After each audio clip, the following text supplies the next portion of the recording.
वजीफ़ा सुनने वाला।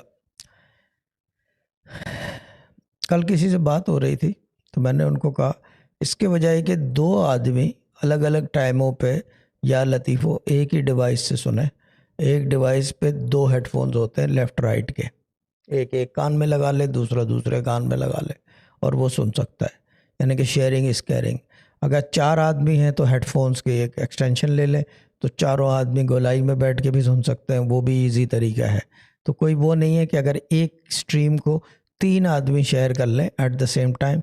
स्पीकर से नहीं सुनना, सुनना कान के अंदर है कि आपकी अटेंशन ड्रॉ हो उसकी तरफ, क्योंकि अगर आप यहाँ रख के सुनोगे तो दूसरी तरफ भी दिमाग हो जाएगा, मगर हेडफोन्स में होगा तो योर कंसंट्रेशन विल रिमेन जहाँ पे सबसे ज़्यादा आवाज़ आएगी वो है कान में। तो वो कोशिश करेंगे, ये भी एक ऑप्शन है, अगर चाहें तो कर सकते हैं, just making it easy for everyone.